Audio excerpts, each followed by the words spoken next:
Jace, our speaker today from the Oklahoma Association of Realtors, and our other speaker, Greg, who's a home inspector, sat and we visited about this topic. And we talked about like what is so important about this topic and what is it that people need to know. And the fact of the matter is things have changed, right? But let me explain to you the two types of homeowners that we see most frequently. And then I'm going to describe a third type of homeowner that we would like for you all to be. And that's what our panelists are going to try to help you become, okay? The first type of homeowner is the person who, when they sell their home, they are looking for their home to be in tip-top shape. Like they want it to be perfect. They want every little thing to make sure that it's all in order. Everything has, it's almost like, they want it to be new again. Almost, right? Like as much as they can. That's the kind of homeowner that a lot of people want to be.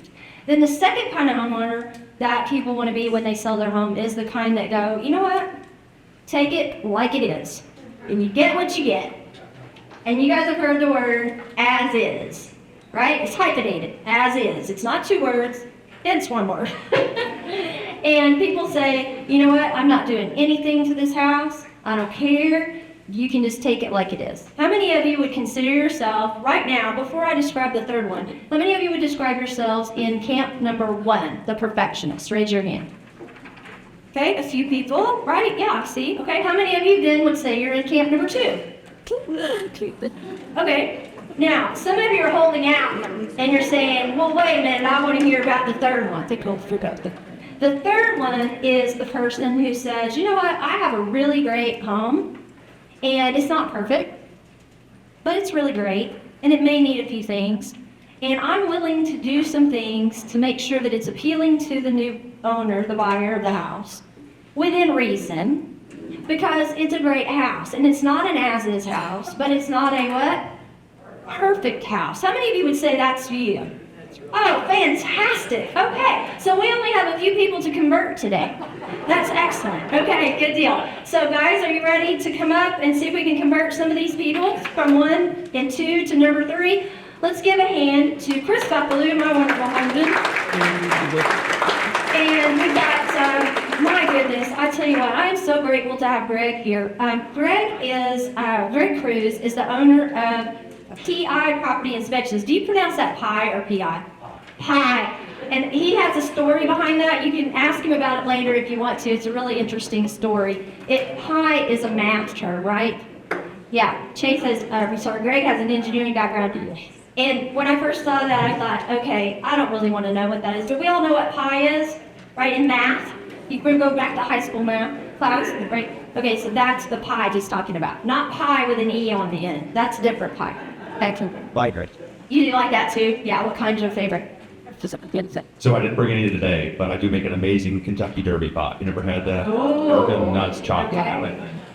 All right, Chris is an apple guy, I can tell. Apple all the way. All right, good deal. And those of you who have not met my husband Chris, Chris and I have been real estate agents and brokers and coaches since 1995 for you. 5 for me, 91 for you. 91 for me. And Jace, I'm sorry, I keep doing that. I get you and Jace. So if I do that, please know Jace is our other speaker. He'll be coming up in a minute. Greg, how many years doing what you've been doing? I've owned PI property inspections for about 7 years now, and I've been a building inspector for Oklahoma County for about 4 years as well. Okay, so you got a little time under your belt. Yeah. A couple of years, yeah. And what did you do before that? I did geotechnical engineering for the company in Oklahoma City called EST. Okay, so he's got a little experience with this, and both of these guys do. And so we're going to be talking about a variety of things today. Please note that you have a handout in front of you, and that handout has some terms and definitions on the front and the back. Okay, the front is the terms and definitions, the inspection types, and we're going to be talking about those here in just a minute. And the back has some terms and definitions, and those we're going to be talking about here in a few minutes as well, but those will come later. Okay, I'll let you know when we get there. So, Chris, the first thing I'm going to ask both of you actually is, what would you say, the two of you, what would you say, first of all, have home sales changed in the last few decades from what they were when we first started? Yes. That's cool. It used to be less complicated. I'll go with that. Okay. It's always been somewhat complicated, but it's becoming more and more complicated. Okay, so what would you say the major things are that are different? We know a lot of things are different. What would you say the major things are? Well, if you look at specifically in today's market, buyers, they've changed. So when we got in the business a long time ago, you look at buyers were in their 20s, first-time buyers were in their 20s. They had probably learned how to take care of things around the house from parents or mentors of some sort, and they had rented for a little while. That's changed significantly where now, the last statistic I heard was the average first-time home buyer is 40 years old. But what might? So they've been a long-term renter, which means they don't do repairs. They call somebody, the landlord's issue, so they don't have those types of experiences, nor do they really understand the cosmetic fix-up, Something as simple as painting may be considered complicated. You want to throw our son under the bus? I try not to, but Go ahead. plenty of Go reasons ahead. why Tell you him would the be. story. You should tell him. Which one? The kitchen? Yeah, the kitchen. I don't know if I can go with a straight face. I can do it. So they were going to paint their kitchen and dinette area, and so they finally said they had it done and all of that. When we finally I asked, said, great. "It's great. When did you do it?" "Oh, we had it done." I'm like, "Oh, God." It's like it's not even 400 square feet of paint. I mean, you're talking a day at most, probably a half day. No, they paid someone to do it. Yeah. I mean, it's just a different mindset nowadays with, and he's not 40, he's 30. 34. 34, yes. So that's one of it. The other side of it is if you look at the negotiations around buying a house. In the beginning, we had, you made an offer, the repairs was a price, we're going to not exceed X dollars in repairs. And that stayed pretty standard. You get to negotiate repairs, we stay around that unless it was something significantly greater. But now you basically do a negotiation for the first round of terms, then they do inspections, and then we start over again. And so it's two bites at the same apple, and as a seller, you go, well, I was done with the first one, and we try our best to let you know that we're going to play this game one more time. And potentially, if we have appraisal requirements, we may do it 3 times, so we try to only do it twice, but that would be the other side of it. Yeah. And we'll talk about those inspections. Yeah, we'll get into all that in a while, minute. right? And then lending has changed quite a bit. Obviously, after '08, if you could fog a mirror, they'd give you money. That caused lots of problems, and they tightened it down a lot from '08 for about 12, and they started finally kind of lightening up a little bit, but they're still pretty complicated to get through. And it's just a lot more hoops to jump through for the buyer. So the buying process has become more cumbersome, I would say. It's not harder, it's just you got to prove that with a better fact for it. Yeah. So I'm going to ask, Greg, are there some, from when you started to now, have inspection processes changed too? I would say the process hasn't changed a ton in that time, but the expectations, I mean, keep in mind, COVID was crazy in the real estate market and everything, so, people were willing to buy anything at any price, any condition, just to get in and everything. Yeah. Now, the market definitely seems like flipped some, so the buyers have a little more leverage, and they are asking for more, they're expecting more out of the house. They're pickier, aren't they? Yeah, absolutely. Yeah. I bought my first home when I was 20, and it was a little house on a corner in Yukon, little brick home. I had made offers. I think we'd made offers on 10 houses before we finally got a house. $49,900 I paid for that house. It's worth about probably $175 today. Closer to 200. 200. Should have kept that house, right? Is that what everybody says? So that house, I remember my grandfather when he walked into that house the very first time. It had mauve carpet, dark blue, and mauve wallpaper in the kitchen. It had been built in 85, I think it was built. And so, anyway, my grandfather walked in and he looked around and he scrutinized it, and he's a very thoughtful man. He thought it his words through before he said anything. And I said, Papa, what do you think? He goes, it's a very nice home, Nikki. It's a very nice house. And I said, what are you thinking? He said, I was thinking back to the first house we bought. He said, we had to fill in the knot holes with steel wool. and was the what is it they stick in there? The burlap sacks, because the mice would get in. And he goes, "You're not going to really have to do that." And I thought about that, and I thought, a lot had changed from the time he had his first home to the time I got my first home. And now, guess what? It is shifted again, and as much as it irritates me that our son doesn't want to paint, it's a change, right? It's just change. It's different. So we're going to talk about some things that are different. Before we go too far down this path, let me point out that we will do a Q&A at the end. So be writing down your questions, and we'll be asking questions towards the end. So we're going to talk about inspections. On your handout, there are inspection types there listed, right?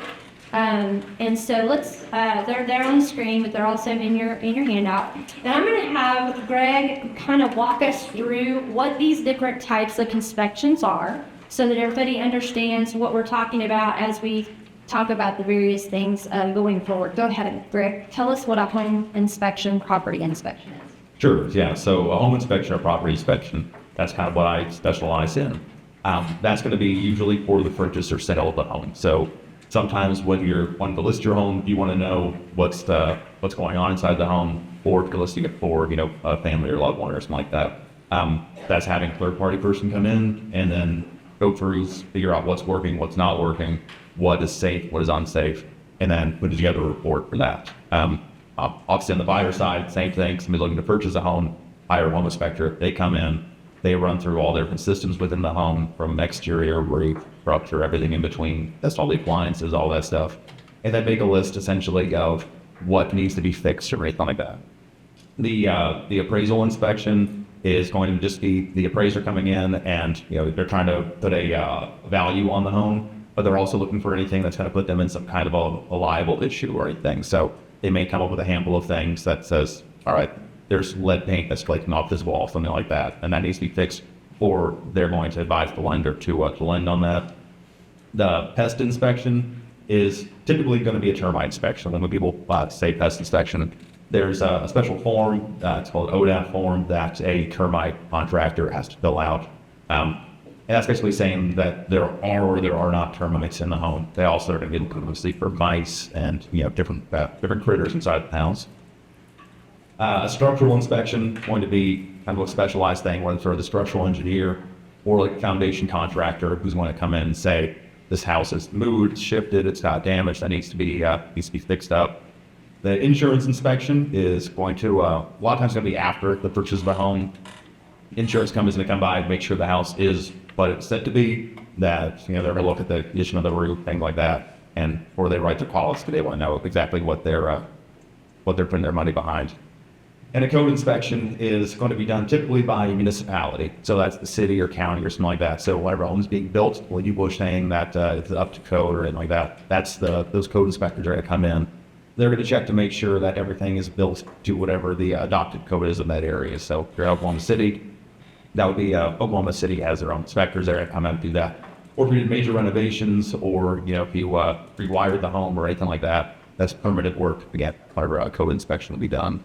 Okay, so now I pulled these off the internet, and you and I talked about this a little bit. There are rules around how these inspections work, right? Absolutely, yeah. Okay, so I have here two different documents. I have Title 158, the Construction Industries Board, Home Inspection Industry Regulations. What is that? Yeah, so basically, the state of Oklahoma puts together a standard of practice for home inspections. That is the minimum standard for doing an inspection. So basically, any inspector who is licensed by the state of Oklahoma has said that they will at least do this bare minimum standard. And so that kind of says like what has to be inspected, some things that aren't necessarily going to be inspected, the things like in there it says they want to inspect the wiring, and if they can safely do so, they're going to take off the electrical panel, they're going to look at the wiring inside that. So most home inspectors do go well above and beyond the standards that are in there, but that basically sets the baseline. Minimum. What has to be done. And then the other document I pulled is called the Home Inspection Licensing Act. And so talk to me about that. Yeah, so every home inspector, that they're working legally has to be licensed. So the Construction Industry Board is the one who handles the license for that. basically means that they have done all the education training, they've passed courses, they've done their continuing education, they have passed the national exam that's administered by the state. They're carrying insurance, and they've done a background check, so that way, before somebody lets them in their home, you know that you're having somebody trustworthy, educated, and hopefully isn't dangerous, inside the home. As far as, not to people, I don't mean like that. I mean, as they know to do their best not to fall through your ceiling or anything. Yeah, hopefully they have insurance Yeah. for that, right? Absolutely. Okay. All right, very good. I just wanted people to understand that this wasn't Bubba down the street or the neighbor or the friend. Well, it was. It used to when be. we started. Yes. But that's actually Yeah. probably happened in 10 or something like that. I 10, didn't look at the somewhere year, around there. yeah. Yeah. That is a newer thing in the industry. Yeah, it makes me happy, by the way, because it used to be the Wild Wild West. It right? still is in some states. So there are still about a dozen states that there is no requirement for to be a home inspector. So luckily in Oklahoma, we are a licensed state, Okay. I think. So it is somebody who should know what to do. It's coming up to that. Fantastic. Okay, so I'm going to call on your expertise a little bit, and I'd like for you to talk with the audience a little bit about some of the common things that you see as it relates to homes that maybe people have lived in a long time, they haven't resold, and just let me take a survey of the room. How many of you lived in your current home, for 10 years or more? Raise your hand. Okay, keep your hand up if it's been 20 years or more.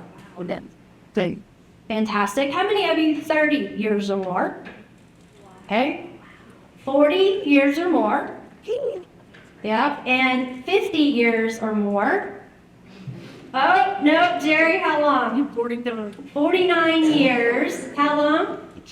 And I speak 72. Oh, don't make me do the math. Let's see. So that puts 53 years. Worse, 54. 53 or 54?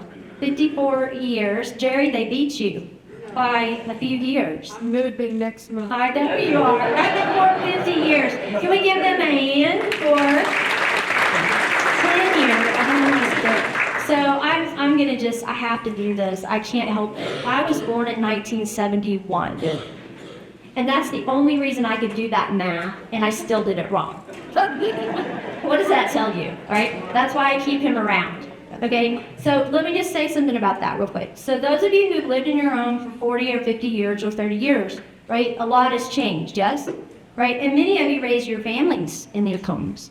And so this isn't just your home, this is your family's home. Like, they have some affinity for this home too, and often some sentimental attachment. That changes the landscape of things when we start looking at not just the inspections, but the sale process and the negotiation process. It's more than just an investment for a lot of people, it's their home.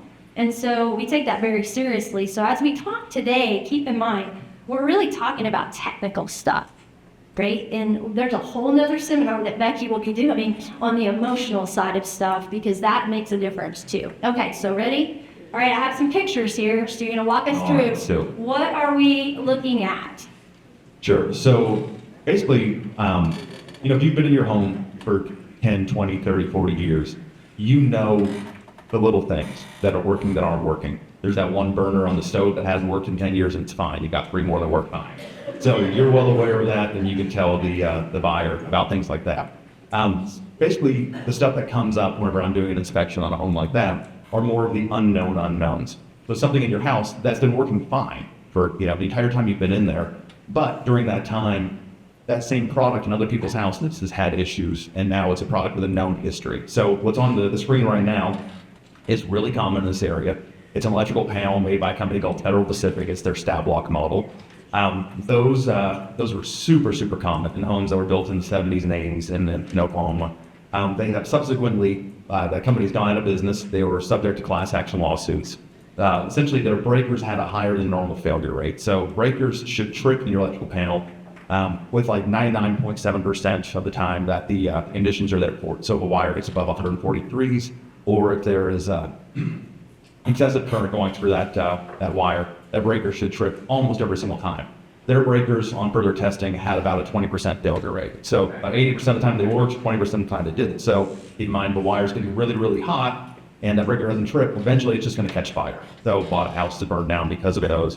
So yeah, class action lawsuits, and then that happens. So if you had that in your house for a long time and it's never overheated and everything's works fine and you've never had an issue with it, you might have that and it's worked perfectly for you. But the next buyer who's coming in sees that, the insurance company knows about that panel and everything too.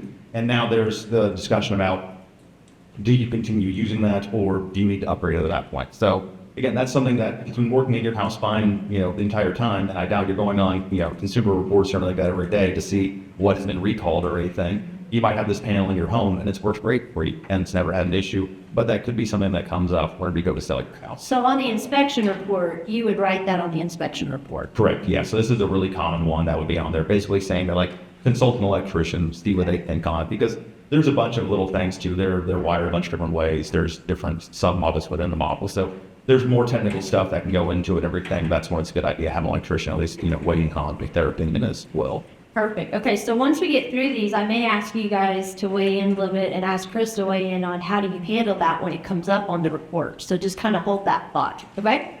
All right, so this next one is plumbing. Yeah, very similar situation here to what we just talked about. So this is on the plumbing side. What you're seeing now is a product called polybutylene or PV piping.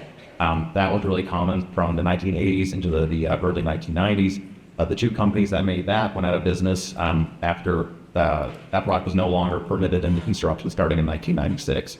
It's kind of the original plastic piping. It gets really brittle at some of the connections. You can see in one of those pictures that's underneath the sink, the little brass or copper crimps that are on there turn green, they patina'd. Along there, a lot of times the pipes will crack and leak. Also, if there's a lot of chlorine in the water, it'll cause the pipes to weaken and create leaks. So again, you're in a similar situation that you've had that in your home for a long time and you've never had a leak. You would never thought to update that, to change that out. And they go through spend the money on repiping you've never had to. But now, whenever somebody's going to buy the house, that's going to be potentially something that they're in. Okay, and is that the same thing or is that? Yeah, so that's polybutylene. So that little, that shows kind of how it breaks down with chlorine and everything as well. Similar to, there are like 3 or 4 different generations of polybutylene. So some of them are more common issues than others. The ones you're actually seeing there are they're like a locking type as opposed to a crimp type. So those sometimes have less issue. Again, now you're kind of getting in the weeds where that'd be something to, plumber to answer better than I can. Okay. All right, and then air conditioning. Yeah, so a lot of times, same thing here. We want to use the things that we have until they stop working. So, you've got an air conditioner that's working great in your house, pumping out cold air, everything, but it's older. Sometimes, those things, you might have a 30-year-old AC in your house that's working great. Why would you want to change it or anything? But again, now if you put yourself in the buyer's shoes, they come in and they see a 30-year-old air conditioner. It's like, okay, it's working good, but it's all rusted up and we are getting towards the end of the functional life. So that's where you kind of get into some of those difficult conversations too about when the buyer is, they see a product that they don't want to come in and then after they spent all the money to purchase this home, now they're worried they're going to have to immediately spend another $5 or $10 aiming out the HVAC systems. But from the seller's point of view, it works. So why do you want to change something that works too? So, and these are just some things that kind of come up that lead to some of the difficult conversations. And you have to put these on the report. Is that my understanding? Yeah, those are things that are required. Okay. So then we got pipes. Yeah. So what you're seeing on the screen there, those are cast iron pipes. Cast iron was pretty much the go-to drain piping material in this area for a long time until about the 1970s. So cast iron has a shelf life, essentially. It's going to last, 50, 75 years. Sometimes, if you're lucky, you can get, 100 years out of them. But what you can see in the pipe there is it does something called shelling. It'll rust from the inside out. The pieces will chip off and fall into the pipe. It also gets brittled, starts cracking. Eventually, there comes a day when that pipe is going to collapse in spots. And so, again, if your pipes would work great the entire time you've been in the house, you would have no reason to have changed these things out or to have done a deeper investigation on it or anything. But what you're actually seeing in these pictures is a little camera that I can run down those pipes to look for damage signs and stuff like that. So a lot of times people who are buying an older home, they're wondering the state of those pipes because that can be a costly repair. You have slab foundation, and those pipes running underneath the slab. Once they get to the point of collapse, then the only real way to fix that is they got to break the slab open to get down to those pipes. So yeah, that's just one of those other things that can come up in most homes. Fantastic. And what about this one? Yeah, absolutely. So, if you have a house that's on a crawl space, it's not a place you really like to venture. People don't really just hang out in the crawl space. How many of you go down and crawl into the house every once in a while? No? So, hang on, let me ask. How many of you have a crawl space? Raise your hand. We do have a few in the room with a crawl space. Okay. Yeah, so whether it's your crawl space or your attic, it's just really not a place that people spend a lot of time in or anything. So that's really the end of the day. Why somebody hires me is to go to the places that that aren't usually ventured into and everything. So Thank God. yeah. So in this one, you can see there's kind of a little hodgepodge of how they've done the structure underneath this house. Some of those makeshift piers are leaning. You can see the joists are starting to break away and everything. So, the last thing you want is going to be on move-in day. You've got movers, furniture, and people are setting stuff down, and that's the day that Florida decides that it's had enough. And Okay, true story. We were selling a house years and years ago, selling a house, had a crawl space. Home inspector comes out. We don't know the home inspector. The buyer hired the home inspector. He's a big guy. Looked at the crawl space opening and went, yeah, I'm going to have to come back and bring my associate. And he had to get a smaller guy because there was no way he would fit in that crawl space. well, and the same thing that you're showing as an inspector from your home inspection site, the pest inspector has to get down there too. Yeah. So when you hire a pest control company to come out and do your pest inspection, they better be able to get that opening too. My parents' house had the same issue where we had to have not one of their people come out and do it because they had somebody else because it's just small access. Yeah. And actually, that is something that has changed a little bit in the industry. Now, I'm not a small guy, but I'm more slithery than you would think. I can get into some tight place and everything. But so I'm trying to go in every place that I can, whether it's the attic or crawl space. I do have a little robot that I can send in there with a camera if I need to. Those are becoming more and more common. Same thing. Some people aren't comfortable walking on roofs. Not everyone is full with heights. I get that. And so people will also use drones to whatever. So that's kind of a change in the industry. So there is some technology that can help people get to those spaces. But at the end of the day, most often it's, suiting up and just going in yourself. Yeah, okay. This one is in the attic. Yeah, so kind of the same thing. How often do you really venture to the corners of your attic or anything? So what you're actually looking at there is the chimney. So if you look back, that's actually that kind of squared off piece. That's the flue that has fallen within the chimney. This was actually a home that's been renovated inside. So they had gone through everything and they thought they had done a really good job of renovating this house. And then when I was up in the attic, obviously I had to inform them that I probably wouldn't use that fireplace for a little bit. So yeah, just one of those things that if it's an area that you don't put eyes on and you weren't there the day that stuff came crashing down, didn't hear the sound and everything, then sometimes you just don't know until you know, kind of thing. So I'd like to give people the benefit of the doubt and think that they didn't see this and say, I hope it doesn't catch it. That hopefully it was just one of those things that it happened and just nobody knew about it until somebody went in there and went looking for it. So that's kind of what I'm saying, the unknown unknowns. Yeah. The parts of your house that you use every day, you might know inside and out. But the areas that you don't really go to, same thing in this picture. And this is a corner of an attic where the rafters are starting to break, and now the damage has gotten to the point where we get another snowfall that we had a few weeks ago, where you get foot or something snow on the roof, or somebody's walking on the roof to put Christmas lights or doing it like that. That could be the day those rafters go, and now your roof's blasted on that spot. And then this is a nice pretty picture again down in the crawl space where. Do a little mushroom farming down there. Like moisture issues that they'll present in the crawl space typically a lot earlier than they're going to present inside the home. So inside the house, there was no signs of water damage on the floor or anything like that. But you're down in the crawl space, and there's we can go into the woods on why that happens in that crawl space. But fungus can grow there, and then even things too. I just saw this picture's older, but. I saw this again last week where I had to inform somebody that you have raccoons living in your attic. If they just didn't know. And sometimes, they're crafty. They'll find a way to get in. And we have raccoons in our attic. Yeah, and they'll have that insulation makes an amazing bed for them. And so they will, they'll camp out in there until you get rid of them.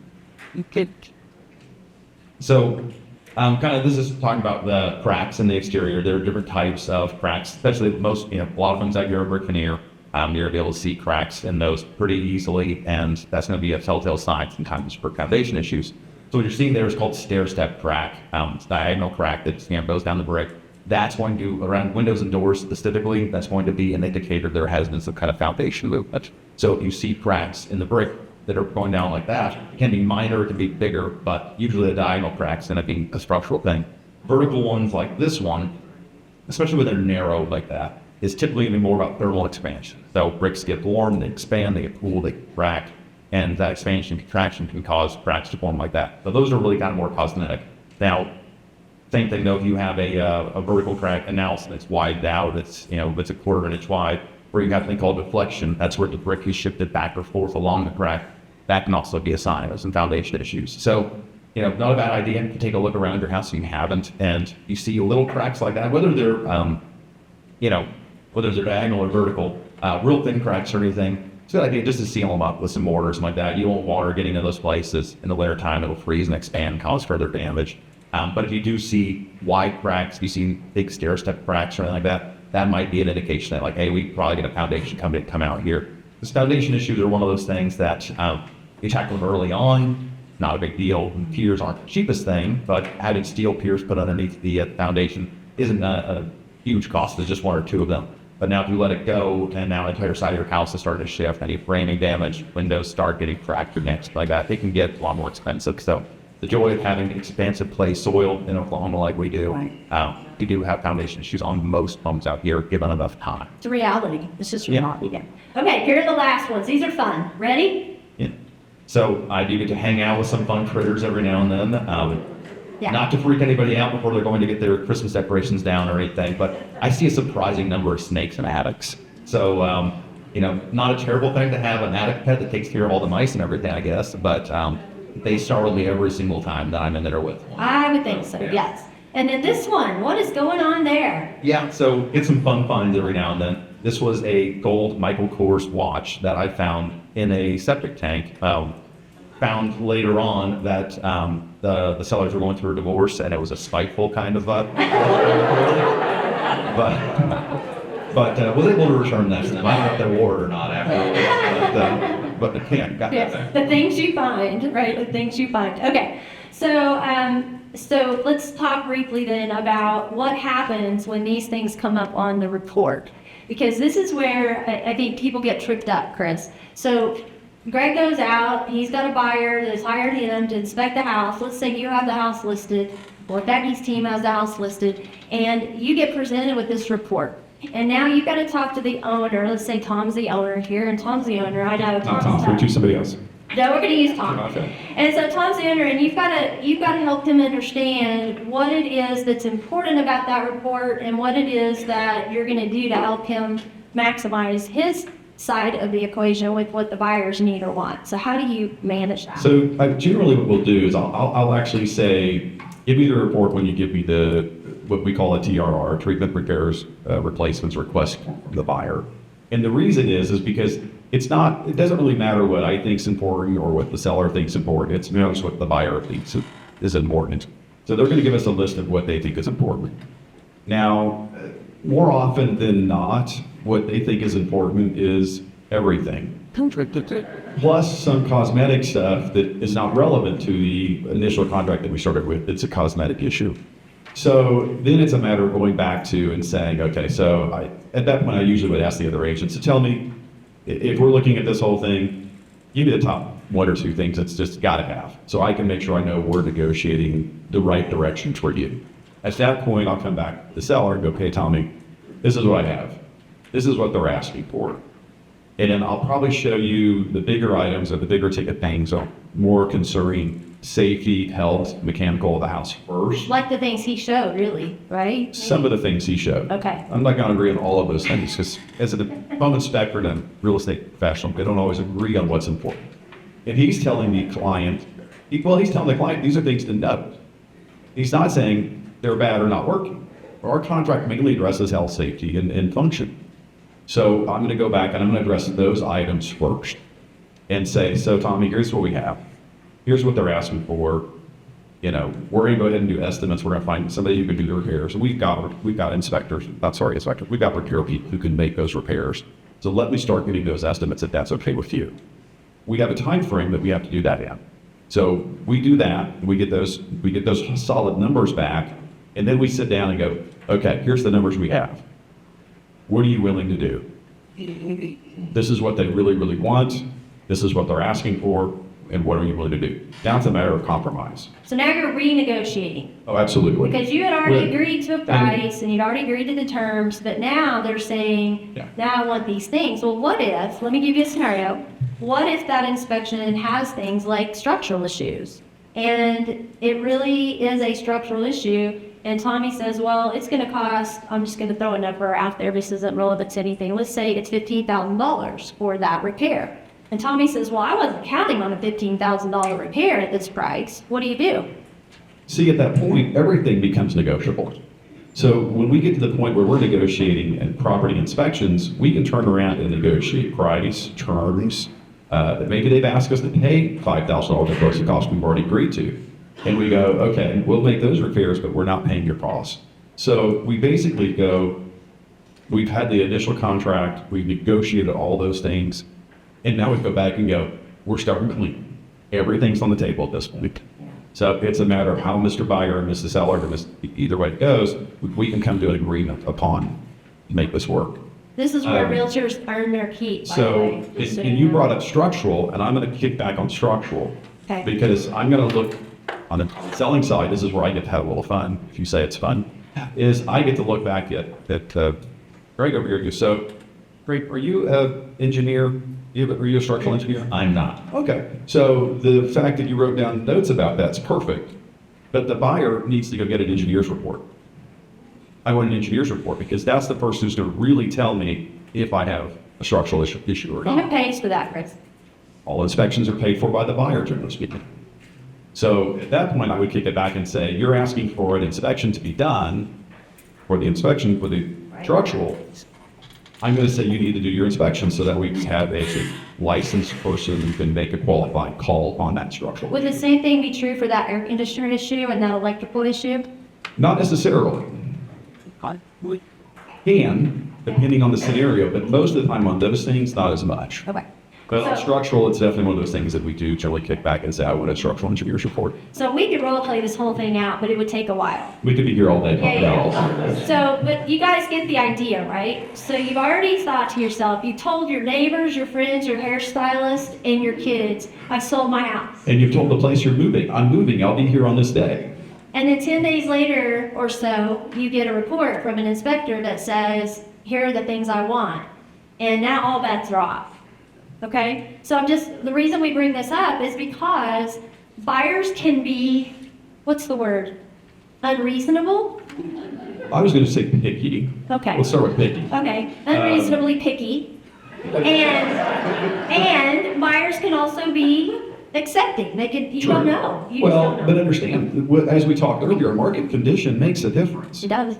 So as the market softens, which we kind of project that it's going to do a little bit more, not drastically, but a little bit more, you have more competition. Meaning you have Tommy's house on the market, but you also have Gloria's house. And you also have, so they're very similar. And that buyer now has more choices than they did originally. So if I can't get what I want out of Tommy as a buyer, I can choose to go someplace else. Yeah. Now, that's just the facts of what's going on. Whereas when you brought up a COVID earlier, I went to Tommy, I said, Tommy, I'll give you $25,000 more than what you're asking. We're not going to do any inspections, and I'll close when you want. You can live there as long as you want. That's gone. Yeah. I mean, that just doesn't exist anymore. And when all of that was going on, it was insane. I mean, as someone who mainly worked on the listing side of it, it was great. The people who were working with buyers, it was rough. Yeah. We had on Really one hard. house, we had as many as, the one I know about, we had as many as 47 offers on one house.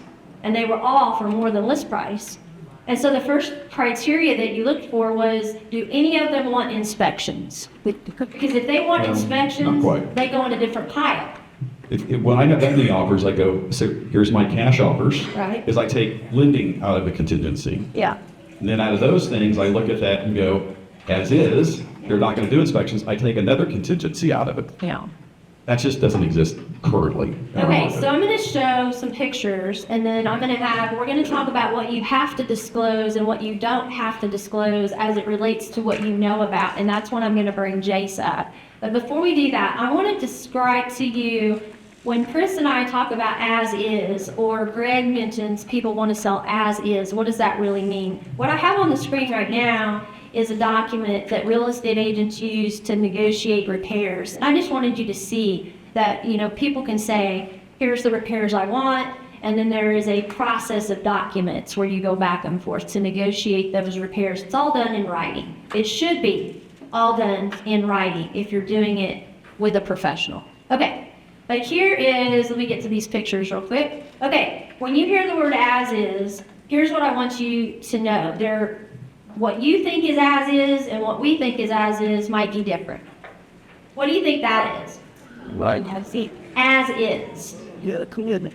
Greg, you're gonna have a field day with that one, right? No one inspected that one. Yeah, that's an actual house that we sold, and this is the same room after it was redone. Entry. Come in. Okay, so that house is repairable, right? But who's gonna buy that house? Not my 34-year-old son who doesn't paint the breakfast room. An investor's gonna buy that house usually, right? That's what we would call an as-is conditioned house usually. Here's another one. Bathroom. It's a bathroom, but there's stuff in the tub, and it's kind of gross. And there's the bathroom when it's done. Okay, so that's what we would call people call it a flip house, right? They buy it as is, and then they flip it into like a brand new house. That's what they look like. Same room. Here's another as is kitchen, same house. Yeah. I know some of you left your house this morning. It looks just like that. I'll do the dishes when I get home. I know. And here's the kitchen after. Right? Same house. Remodeled kitchen, not just cleaned up, it's really remodeled. So that, when we say as is, you guys, that's what we're talking about. Now here's a pop quiz. You ready? You guys are going to tell me if the house is average or as is. Average or as is? Very good. Excellent. Average or as is? Nice. Because what does it need? If somebody wanted to change, what would they do? The paint. Yeah. All right. Good job. For not. What about this one? Average or as is? Yeah. Oh, I hear some question marks in the room. That's it. Average. Yeah, because it's not in bad condition, right? It just needs a little what? Updating. Yeah. Now, my son, the 30 or 34-year-old, is not going to buy it, right? Because he can't see past the color of the wallpaper or the fact it doesn't have gray in it. The drop ceiling. Then the drop ceiling. But somebody that would buy that house and do it as they go, but here's the problem, you guys. Our buyer pool for that house has shrunk with this generation of buyer. Okay, there's not as many people that will see that house as an opportunity to build equity as they will see it as a house that they don't have time to fix up. Okay, so I'm going to go back to I'm going to talk about disclosures and disclaimers at this point. So let me get back there. So Jace, come on up. And this is where I want somebody who is an attorney, and Jace is the attorney for the Oklahoma Association of Realtors. He's their general counsel. And what I wanted to share with you is a little bit about what a disclosure is and what a disclaimer is. And you have the definitions for these on the second page of your handout. Thank you, Jace, for being here. You're so welcome. All right. Tell them, Jace, how long have you been with the Oklahoma Association of Realtors? I've been practicing law for about 10 years, been with OAR for going on 4. Going on 4. And what is your primary role there, just so they understand what you do? Sure, so I handle all legal governance issues for the association. We're a 501c6 nonprofit trade association, so there's a lot of legal stuff that comes along with that, and bylaws and policy, things like that. I also run a legal line for all of our realtor members. So if a realtor has a legal question that comes up at practice, it's a pre-served, it's included in the cost of their membership. Thank you for that. It's a benefit that we offer our realtors. So I could call you up as a real estate professional, as a member. I can say, hey, I'm confused on this form. Can you help me make sure we do it right? Yes, ma'am. Okay, so you're the guy to talk to. 100%. So tell the folks in the room, what is the disclosure? And for a home seller, what is their responsibility to the consumer to fill that out? Sure. So the disclosure, I would say, is a product of a statutory scheme we have in Oklahoma called the Residential Property Condition Disclosure Act. The disclosure form for the act is promulgated by the Oklahoma Real Estate Commission, and That is one of the state mandated forms you have to fill out. When you do a transaction, you have a lot of autonomy generally over forms. This is not one you have autonomy over. You have to do this form that's put forward by the real estate.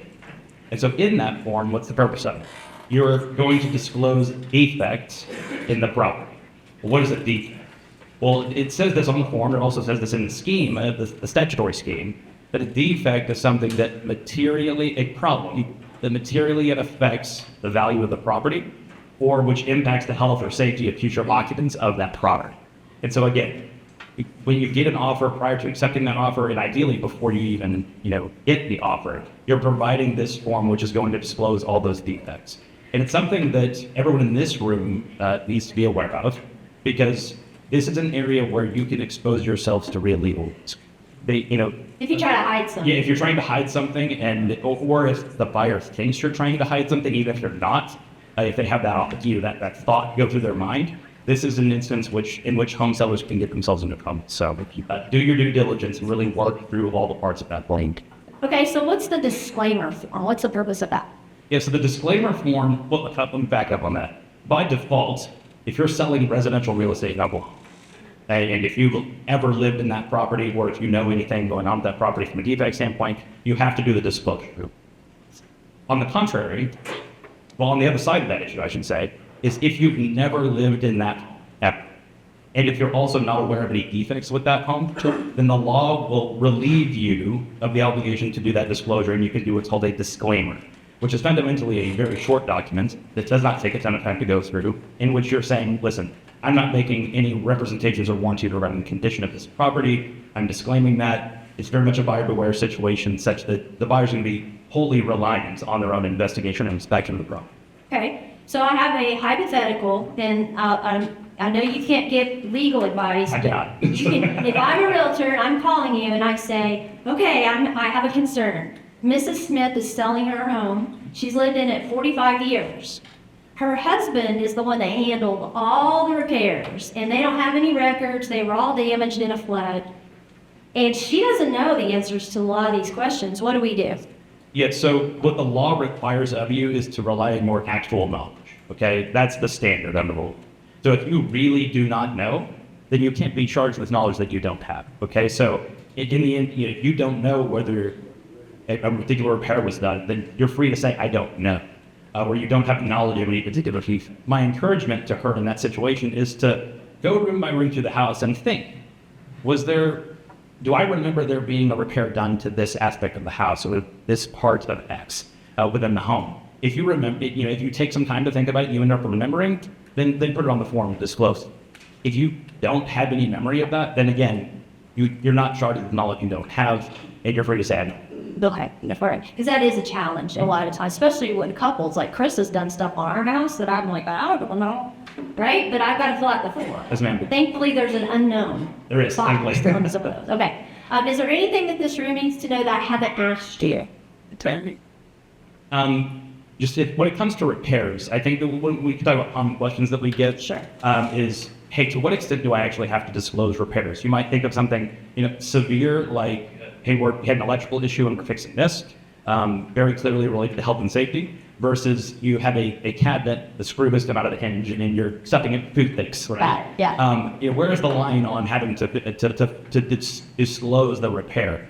My opinion on that is if it's truly cosmetic in nature, it's not related to someone's health and safety, it's not going to significantly impact the value of the home, you don't need to go through and report every single little thing. But again, if it is something that is going to affect the value of the home at all, or have anything to do with health or safety of who's going to live in that home after you leave, that's when you need to book suit. Perfect. Thank you for that. Can we give him a hand, please? Thank you. Thanks for doing that. Here, give me a hand. The shivers. All right. Okay. So, guys, I think he did a fantastic job of making a very complex situation like layperson friendly. Yeah? Can we all agree on that? I want to tell you, back on the SADA Realty Group table back there are some example forms of the disclosure, and there are some examples of some of the forms that we've talked about here today. If you really are curious and you want to pop back there and look at them, the other thing you can do is write on your feedback form that you would like a link to that form, and they can then send you a link and you can just click on the link and get the forms because they're available to the public, but they're sometimes hard to find, okay? So, all right, so let's keep going, guys, because we got a lot to cover and we want to get to Q&A. So I want to talk about, hang on, here we go, Jace. All right, people who say I want to sell as is. What does that mean? Truly as is, what does it mean, Chris? So in my world, it means absolutely nothing. You tell me you want to sell it as is. My concern is what I'm going to share with you is when you tell people I'm selling it as is, I'm not doing anything to it. My first question, as well as most everybody in the public, is what's wrong with it?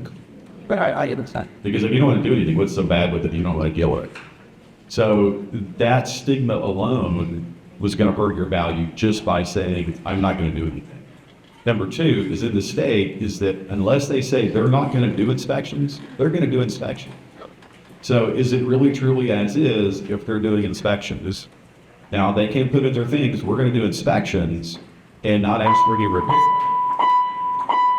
If you're And not new, just know that that's just for the school kids, so just stay where you are, okay? And not ask you to do any work for the repairs. That's always a possibility too, but it always gives them an out too. They may do their inspections and go, yeah, this is more than I want to tackle.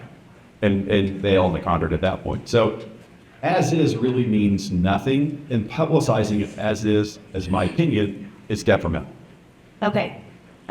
So we're going to take questions, but I know that we were going to talk about renovations, so I want to ask that question first, and then we're going to talk about the Q&A. And there's microphone ringers around, and they're going to come to you and hand you a microphone. So you're going to put your hand up. They'll give you the microphone. You'll ask the question. But before we do, let's talk about renovations, because we talked about inspections. And Jace mentioned, toothpicks in the counter, or in the cabinet hinge because it's wouldn't close or whatever.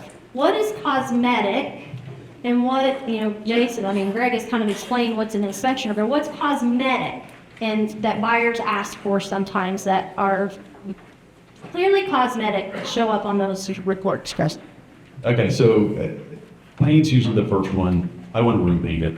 I don't like it. It's either it's chipping and peeling or they just want to paint. They don't like smoke. That's probably more of the common side of it. The other side of it is just miscellaneous stuff that Carpet, paint, carpet flooring, popcorn ceilings. Well, popcorn ceilings is an interesting one Okay.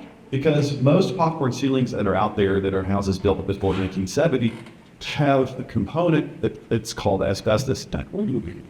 So we actually, this is the first time it happened to us about 5 years ago, is we had an investor come back and say, I want $15,000 to sell the house because it's got popcorn ceilings, the popcorn ceilings has asbestos, and they had it tested, and it does. I'm like, well, stop chewing on the ceiling. They didn't like my response. But the same thing goes with any house built before 1977, 76? 78. Yeah, 478. That's lead-based paint, sorry. Well, but I'm thinking, if you've got windowsills on a house that's built before then, it was painted. Kids, don't chew on the windows, please. It's things like that are common sense that still have a flare of safety issues with it that may or may not need to be addressed. The popcorn ceilings are one of those ones it's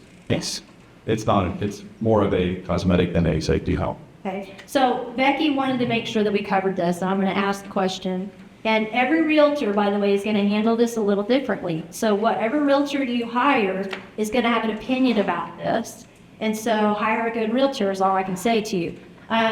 When someone asks, what should I do to my house besides inspection repairs to get it ready to sell, to get the most out of it, that's a little outdated, what are some common things that we might say could be done to a house to get it ready to sell?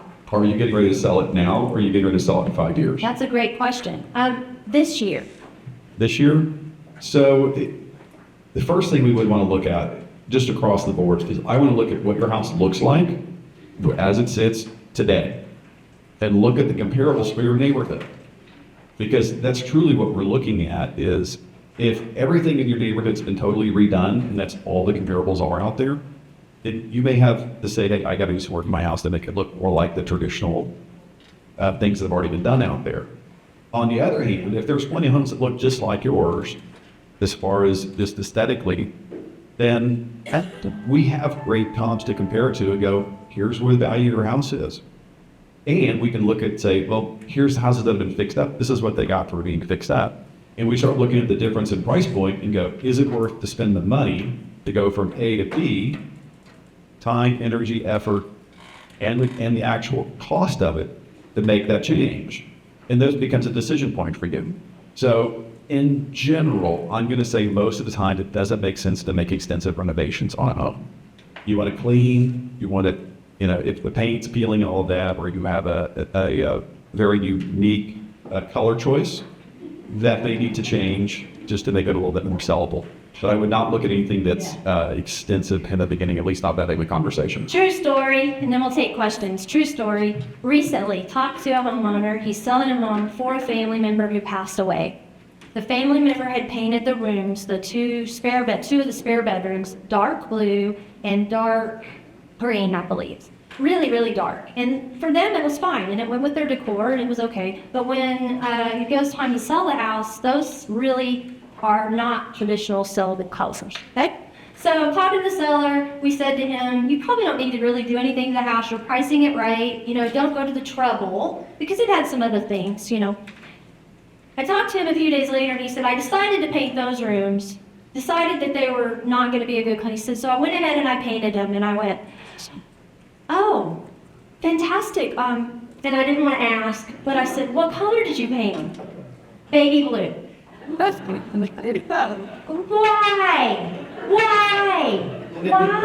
In his defense, there were some holes he needed to fix. Why? He could have just stuck with fixing the holes. So here's the thing. If you're going to paint, ask your real estate agent what color to paint. Because he didn't really save himself any grief. You know what I'm saying? The same buyer who's not going to want baby blue wasn't going to want the blue or the green. Now, I'll say it was better. It was better. But my point is, don't do it. If you're going to sell your house soon, ask your agent what will sell the house soon. If you're going to do it, you said 5 years. If you're going to sell your house in 5 years, what should they do? Do what you want. Whatever It's your you want to house. do. Enjoy it. Look at And it. do what pleases you. We don't know what the trends are going to be in 5 Yeah, years. and in 5 years it can be completely different. Yeah. And it's just, there's no reason to try to predict that far. And I don't have a First of all, that's that good. or memory. Okay, all right, good deal. So we're gonna, what I have on the screen, just so you know, as we do questions, is the 3 types of houses that we kind of talked about. This is the as-is house, the average house where everything's kind of negotiable, and it's a great house, but it may have some dated items or, and then the third one is what we call HGTV, like the houses you see that are, everything's perfect in the house and they remodeled it and they lied about how much they spent. Right? Okay, so be clear about those are all staged, by the way, none of those are real. And so they really are, right? Just honestly. So that's what we're dealing with, and in the in-between is what's the unknown, and that's where somebody like Greg or an agent is going to be able to help you with those. So, ready to go to questions? Okay. I'm going to go to my mic runners and ask them who they've got first, and if you guys would raise your hand if you're a mic runner and tell me where you're at. Are you ready? Okay. So, how do home warranties fit into this situation? Great question. How do home warranties fit into this situation? So, Chris? So from a seller side, when you list your home, you can put a seller side home warranty on it that covers very little for you as the seller.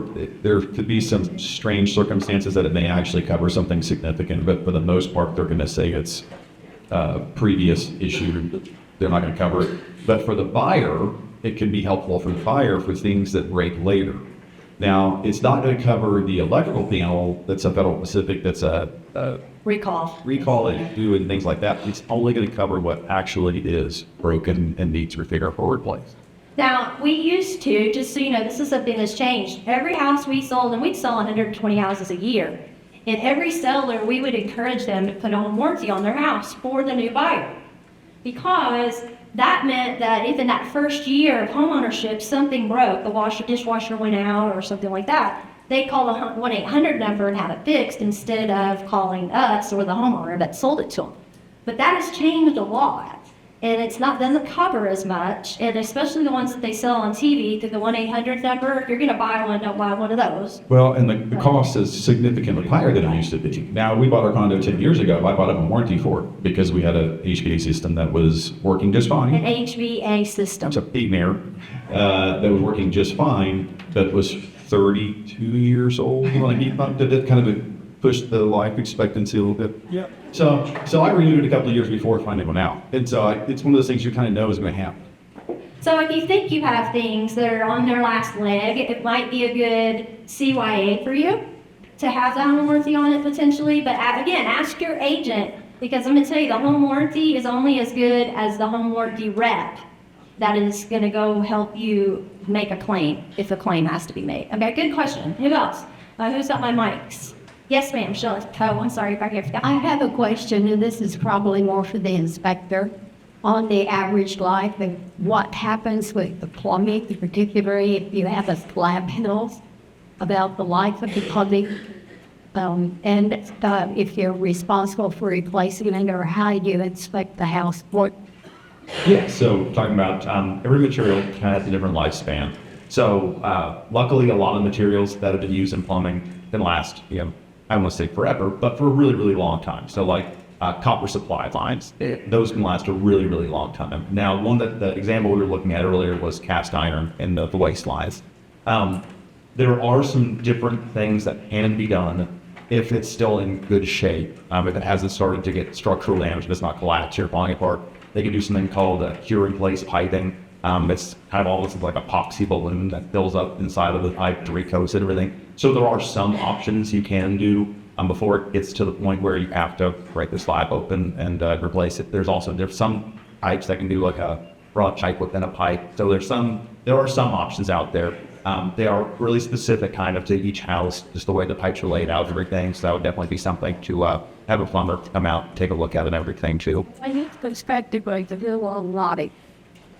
The perspective on a really long life or something like that. Yeah, what's up? I got all this. So it gets kind of weird when you're talking about stuff like that because there's a million factors. What's going down the drains and that kind of stuff. If you're putting a lot of caustic stuff down there, so I mean, if you're putting, industrial grade cleaners down the drains all the time and everything, that's going to cause more damage to it. If it's a home that people are only using on the weekends for OU games or something like that, those pipes aren't getting used a whole lot. And so it changes a whole lot just depending on each homeowner. And then each one of those products too, there's probably 30 different companies that are making different versions of cast iron piping. So there's just a ton of variables. So there's really no way to know without having somebody run a camera down there or do some kind of investigation on it. Chris, how do they disclose something like that? Well, if you've actually had a leak, then that's obviously something to disclose. You can disclose you had a slab leak, you explain what the deal is. At the very bottom of that form on page 6, I think, it gives you a place to explain the details. But to kind of answer your question as far as on the supply side on plumbing, I've seen things fail to houses that are less than 25 years old, and I've seen things working perfect that are houses that are 75 years old. So there's no way, there's no good yes or no. And the house I'm thinking of specifically, it was copper. But even copper will corrode over time based on electrolysis in the soil and all that. There's so many factors. It's an unknown. We do our best to do what we can. Okay, next question, and then we're going to come over here. Yes. Okay, so could you have this scenario that you've been in your home for almost 30 years? You're not currently planning to sell. You may be in the home for, an undetermined number of years. However, you always tell us, do things before you actually need it, to show over now when you're going to need it. Is it a good idea to hire an inspector to come and just inspect your home, even though you're not having any plans to sell? Good question. So, if it's just for your own knowledge, I would say it's not a bad idea to have somebody come out because, like I said, if you have a crawl space or an attic or something like that, you don't go in very often. It's never a bad idea to have somebody come out and take a look at the stuff and just see, is there something that's going on here that we can fix now a lot cheaper than it goes down the road. What's the cost of a home inspection these days? Yeah, it's always based on the square footage. It's, really going to be anywhere between like $300 and $500. It's going to be your common range and everything on a home inspection. For something like that to I know I can do it different ways. Some other inspectors can do it as well, where we kind of tailor the inspection where if you're not concerned about, X, Y, and Z in the house, but you're concerned about A, B, and C, we can kind of say like, all right, well, let's limit the inspection to the things you care about. The only thing I would caution with if you think you might be selling the house in the near future, we come out and do the inspection and everything. Now when you're talking about the disclosures and everything, I'm going to give you a report at the end of that says, here's everything I found. And now you have to, now you know about it. So whenever you are disclosing later on and everything, now these are things you kind of have to tell. So it almost behooves you to then give that inspection report to to any potential buyers, because these are things you now can't say that you could know about because you have to write it. You have to fix them at that point, or you have to disclose them and let them know whether you're gonna fix them or Yeah, not. so just keep that in mind. If you want one for your own, this is, you're living in a house, do you want to make sure that your house is tip top? Great idea. But if you are looking at selling, just keep that in mind. That is something that you now have knowledge that can make that. And so I'm going to pose that question to Chris too, from a real estate perspective. We do have a lot of people ask, should I go ahead and do a pre-inspection on my house before I put it on the market? So his same answer applies, but there's another added layer. So when you're looking at potentially selling and you do a pre-inspection, you're getting into all these things up front. So there's good and bad to it. There's no easy solution. But if you have an idea that you do have $15,000 of foundation work that you're going to have to do it because you had Greg out, he looked at it, turned around, you had an engineer come out and say, and then you had the foundation company come out and say, this is what it is, then you know what you're dealing with. And it didn't come from a third party that's not yours, it's represented by somebody else, and you're literally in denial that it's not a problem because, well, it's not my problem. Well, you do know about it. You have to disclose it. You have to address it. We have to deal with it in some Now, fashion. do they have to fix it? No, you don't have to fix it. None of this has to be fixed. That's the best part about it is you can do all the inspections and do all the disclosure that goes along with it. You can't leave that step out, and you don't have to fix it. But understand the cost to fix it is probably going to be less than the discount the buyer's going to want for them to have to fix it. So that's the other side of that story. They see a $20,000 expense to fix foundation as a $50,000 expense. It's a $30,000 nuisance fee, right? So think about that. You're going to fix it for less than what they think it can be fixed. That's just a reality. Well, and also you look at just the negotiating side of the fact is if I've got someone that has that structural work that needs to be done and it's $15,000, I'm looking at a buyer. I don't have a lot of expectations that buyers nowadays are going to be able to close with the down payment, with the closing costs, and an extra $15,000 to do the work. So you look at that and you go, so you're losing buyer pool because of people just can't afford or are just unwilling to let go of the cash to do that when they first buy house. So you're losing opportunity. Yeah. Okay, over here. Yes, ma'am. So actually, she asked the question that I wanted to ask, and then you kind of did the answer. This is more of a comment than a question. After the earthquake that happened many years ago, I had some cracks that appeared in my house. One that's such. If you have pier companies come out, they're going to tell you you need piers. I hired a structural engineer to come out, and because I had lived in my house for as long as I had, which at that time was like 26 years, and I could tell him everything that was wrong with that house, and goes, are you wanting to have repairs done? And I said, no, I just want to know if I need to. And he said, if I was doing this inspection for a new buyer, I would say need piers. But knowing what I know based on what you've said, if it were my home, I would not do piers. Isn't that interesting? $500 paying him, and I have this massive report on my house. So it's something to consider. Is paying to have a structural engineer come out and look at your house. So based on her comment, I would like you guys So to just my question lay that out. is what do you write in there for recommendations? Because somewhere in that report is going to be a recommendation section, and that recommendation section will be your disclosure. The best. And go ahead. Do you have a comment on that? Talk about the inspections as a result of the fracking or whatever they're saying is causing it, but the earthquakes. What is it? Sure, yeah. So, with that specifically, that does bring up a common question too, with getting a foundation contractor or just any different type of contractor versus getting a structural engineer or something like that. And so, I would say with that, they're not all built the same. Some of them definitely they're going to find something to sell you every time they come out. Others are certainly reputable. step toward having a good real estate agent or somebody who has connections with that definitely helps as well. So keep that in mind for any type of repair, not just, foundation. Yeah. But foundation is a very specific one because there is, the structural engineer has to have a special stamp and everything, a PE stamp they're going to slap on everything. And so it does cost more. Foundation companies that come out and do it typically for free because they're hoping to sell something at some point. Whereas a structural engineer, it's going to cost more, but yeah, you do get that definitive answer on those things too. They're more objective. Well, and on structural engineering, the fun part about it is they may look at your house, walk around your entire house and go, yeah, you have more of a grading issue than an actual structural issue with the house. So you have settling coming and goings because of just drainage not working right or whatever. So May need downspout. You yeah, may need or they may say you land need shielding your roof because of wind shear causing more leak in the house. Right? They're going to tell you what's causing it. Well, ideally, yes. And the other side about that is understand your house is brick veneers.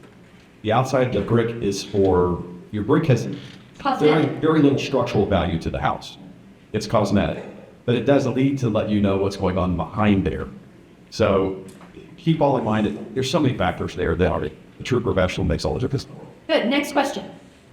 Yes, ma'am. Oh, sorry. Shelley, where? Oh, yes. Thank you. Yes, I was wondering, does your inspection include landscaping and sprinkler systems and things like that? Yeah, absolutely.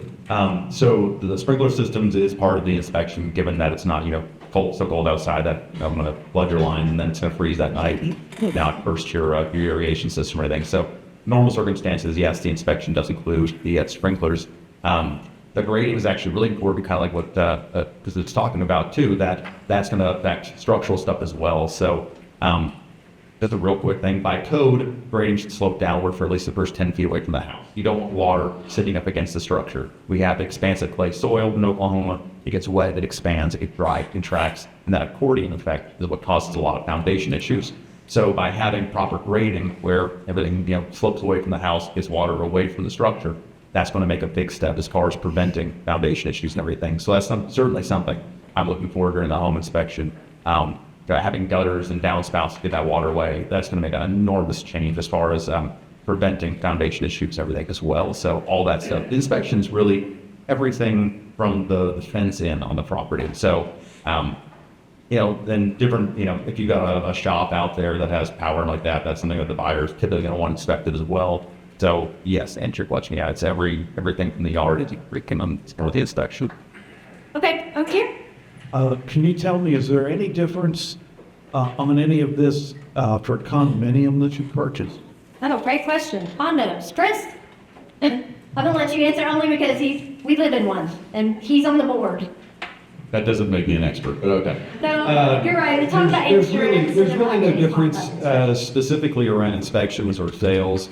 There is additional disclosure saying it is a condominium. Yes, there are mandatory HOA fees, which is part of the disclosure anyway. That also that there are bylaws.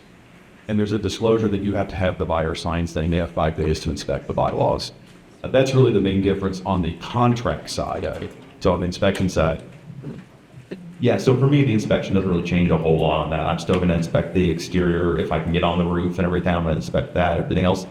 Now, it's going to change the negotiation later on, because if I say that, like, hey, the fence is damaged, you've got shingles missing, stuff like that. Well, I mean, if that's not the responsibility of the seller, if that's part of, the HOA or whatever, then that's something they know. And, I don't go in the weeds on that. I just say, here's what I saw, here's what I recommend. Now, it might make it easier because now you get to go to the HOA and say like, hey, fix this.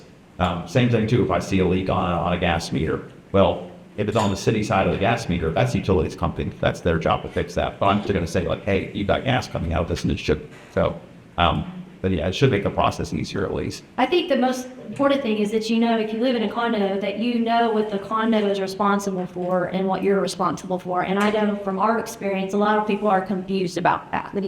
And so make sure you know what that is and how you handle that is going to be different. So, yeah, roofing is probably one of the big ones. It's very few cover the roof on condos. It's usually covered by the homeowner.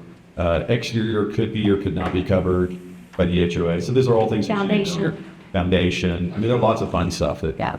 comes up at condos specifically. Yes. Okay. You can ask me what should do it. So, there's a more taken a pop and work the ceiling off. Her house was built in 1980. The question is, are you selling it? Are you selling it? So, Freeze, we don't be. so popcorn ceilings have been around forever. It's a cosmetic thing. It's not a requirement. It's just it's choice. So here's what I'm gonna elaborate just slightly. Here's the problem with the question about the popcorn ceiling. It's in addition to what else. So if the house is originally the way it was and everything looks just like it looked with the popcorn ceilings, changing those popcorn ceilings isn't gonna make that much difference. If everything else has been updated and it's beautiful and you've redone your kitchen and your bathrooms and your carpet and your flooring and all that's left is popcorn ceilings, then yes, absolutely, that might make a big difference.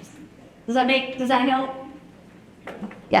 That's good. Here's our answer to the question. Have a real estate agent look at the whole picture and then tell you yes or no if the return on investment is worth it. But if you just want to do it because you want it done, then absolutely.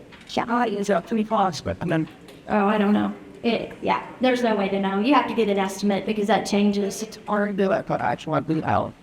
It would be worth doing to me just because I don't like popcorn ceilings, but it may not be worth to Tommy to do because he may like popcorn ceilings. So that's a subjective answer. Perfect. Yes, ma'am. Behind you. Well, to this lady, my husband told me not to look. We got rid of the car. He told me to look for the cameras. So I have a family member that lives out in western Oklahoma who I love dearly, and they're fantastic people, and they have a big house. And one day I was sitting in their living room talking to them, and I look in their living room, they had some moisture or something, and that popcorn ceiling, some of it had fallen, just some of it. It's sheetrock above it, so it's not like there's a hole in the ceiling. And I look at them like, Linda, when are you guys going to get your ceilings done? My uncle, who's sitting there, he goes, what's wrong with them? And I said, well, what do you mean? And he goes, so that's just cosmetic, that's not a big deal, right? So men and women tend to look at things a little differently, in case you haven't noticed that. So, take that for what it's worth. Okay. My question. Yes. Oh, I'm sorry, I thought that was your question. I got it bad. No, I was just wanted to do it. Yeah, don't look touch.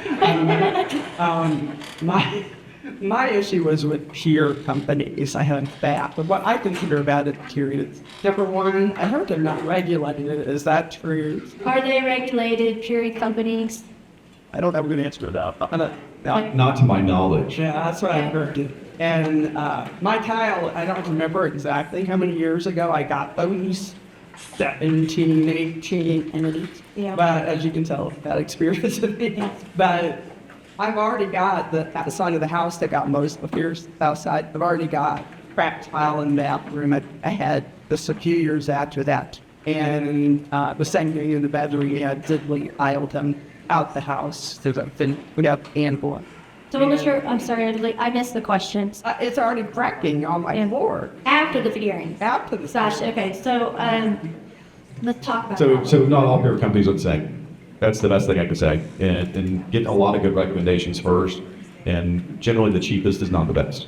But yeah, so talk about the tile cracking and how you would So- do that on a report. Yeah, so one thing I would say with that too is if you are looking to have work done before the house is re-put on the market or anything, keep in mind that settling over a long period of time, it's caused a little bit of shifting in every wood element within the house. So all your framing, if you have soft flooring like that. So now when you lift that back up, abruptly, things will happen too. You will get cracks in the drywall. You'll get some of your doors might get a little wonky or something like that.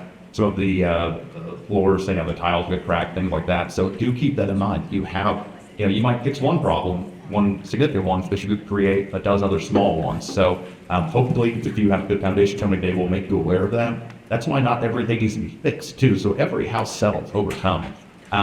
It's a matter of, is it settling evenly, or is one corner dropping a lot faster than another corner is dropping or anything? So that's what, talking about. Every company is created the same. Some of them are going to come out and shoot with lasers and say like, oh, this side, and it's sunk 4 inches, we need to fix this whole thing. We need to mud jack your house, we need to do all that stuff. Well, the amount of settling, whether it's gone down 4 inches or 12 inches or whatever, it doesn't really matter. It matters, has the structure come out of plumb? Is it putting pressure, force, and tension on areas that can't deal with that? So that's why definitely, if getting good recommendations, getting a company out there that really knows what they're doing And and is shooting multiple the straight. opinions too. right? Absolutely. Multiple opinions. Yes, I'm having foundation work done on my house right now. I literally have somebody my wife is dealing with, a couple contractors that are giving us quotes now. We're going to get 4 or 5 quotes, and I'm sure one of them is going to be, really cheap and small, and one of them's going to be astronomical, and we're probably going to settle for something in between. So, it's definitely worth doing your due diligence on. Guys, I have a couple of announcements to make, and then these guys are going to be in the back, and we're going to go, so you guys are going to be about where, Chris? In the back? Right back there, over by where the water is, yeah? And I'm going to have a few announcements, so don't get up and leave, but let's give them a round of applause. Thank you, guys. Okay, so I have a little bit of housekeeping. I'm going to do a little plug here because, none of the education partners are here to sell you on themselves. And so I'm going to do just a little promotion and appreciation really for Becky, Seda, and for Chris, because these guys field questions like this all day, you guys, every day. From people who are not selling their house yet, to people who are, to people who have another agent, to people who are going to hire them. It doesn't matter. They will help you. If you have a question or you have a repair that you need, please reach out to them. Let them give you advice, because the last thing you need to do is come to one of these and tell us later that you did this, and then we say, oh, we really could have prevented that, right? I saw somebody cringe when he said 4 or 5 estimates. That's not unheard of, you guys. We recommend. And so, let's say you call Becky and she says, get this guy out there. We like him. The reason that person is going to be on the top of my list is because she has probably recommended him dozens of times. And if he screws up or he charges you wrong one time, is he ever going to get referred again? No. So when someone is recommended by an agent who does a lot of business, they are on their best behavior, and you're usually not going to get treated wrong. But if you call somebody off the internet or off of a sign, all bets are off, okay? So keep that in mind. It may make a difference for you, all right? So here we go. Last little bit of housekeeping. And maybe? Yeah. Is there any slides after this one? Oh, should be. There it is. Maybe I was the wrong direction. It's just the Okay. reminder. So remember April 16th, this next one coming up April 16th, go ahead and you can click on. You can check on your yellow form before you leave today. Those of you who are new, by the way, fill out your yellow form. You'll hand it to them in the back here at the door as you walk out. You'll give them your yellow form. You can keep the copies of the white form, which has those things you may have signed up for, so you kind of know what you said you were going to go to.